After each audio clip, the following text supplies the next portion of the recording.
Look at this perfectly cooked, medium rare center. You can make a steakhouse quality dinner right in your own kitchen, and it takes less than 20 minutes from start to finish. As you can see on this checklist, the pan-seared and butter-basted method requires just a few basic elements: a thick steak, standard seasonings, high smoke point oil, some aromatics, and a heavy cast iron pan. Mastering this specific technique gives you complete control over heat and flavor. You don't need to pay a premium at a high-end restaurant when you can reliably produce the exact same crust and tenderness at home. Step 1 begins before the heat is even turned on.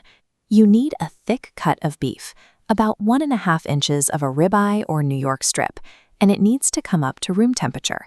Take a few paper towels and completely dry the entire surface of the meat. Any water left on the outside of the steak will boil when it hits the hot pan. That moisture causes the meat to steam, preventing the deep browning required for a good crust. Next, apply a heavy layer of kosher salt and coarse black pepper.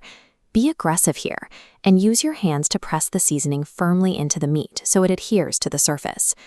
Instead of pouring oil into the pan, coat the steak directly with a high smoke point oil like avocado or canola. This guarantees an even layer and helps prevent the meat from sticking. Removing every drop of surface moisture and applying a heavy pressed-in layer of seasoning lays the non-negotiable foundation. This preparation ensures the heat will immediately begin building a perfect crust the second the meat touches the metal. Now, place a dry cast iron skillet over high heat. Let it sit there until it is incredibly hot, nearly to the point of smoking. Watch how the meat reacts as it hits the pan.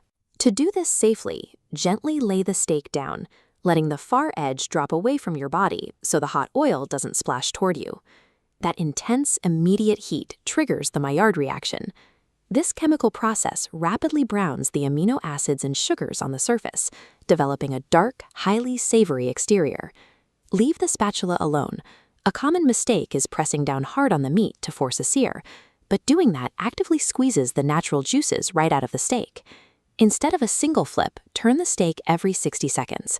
This frequent rotation builds an even, dark crust on the outside without overcooking the interior band of the meat.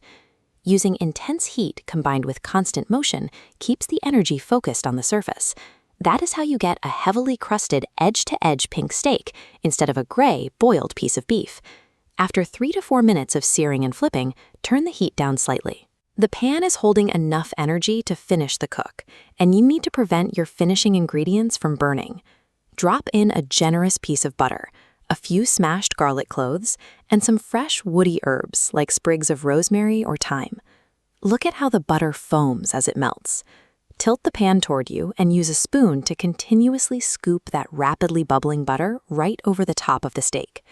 This continuous basting accelerates the final stages of internal cooking. At the same time, it infuses the meat's crust with the rich, savory flavors of the garlic and herbs. Check your progress with an instant read thermometer. Insert it into the thickest part of the meat and look for a target temperature between 125 and 130 degrees Fahrenheit for a perfect medium rare. By shifting from a harsh, dry sear to this rich butter-based, you ease the steak through its final phase, building complex flavors while protecting the tender interior. When it hits the target temperature, pull the steak from the pan immediately. Place it on a wooden cutting board and leave it completely untouched for 5 to 10 minutes. This diagram shows exactly why waiting is required. Right off the intense heat, the muscle fibers are tightly constricted, forcing the liquid into a highly pressurized zone right in the center. Watch what happens as the meat cools slightly. The internal temperature begins to equalize, allowing those tight muscle fibers to relax. As they loosen, the pressurized juices redistribute evenly outward.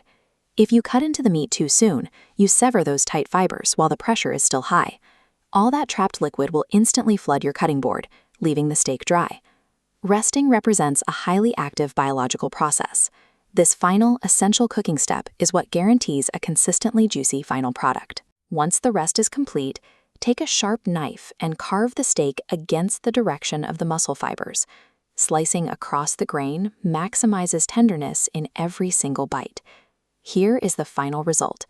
Notice the dark, peppery crust, the perfectly warm pink center, and a clean board that proves the juices stayed exactly where they belong, inside the meat. For a final boost of flavor, take a spoon and drizzle the remaining browned garlic and herb butter right over the sliced meat.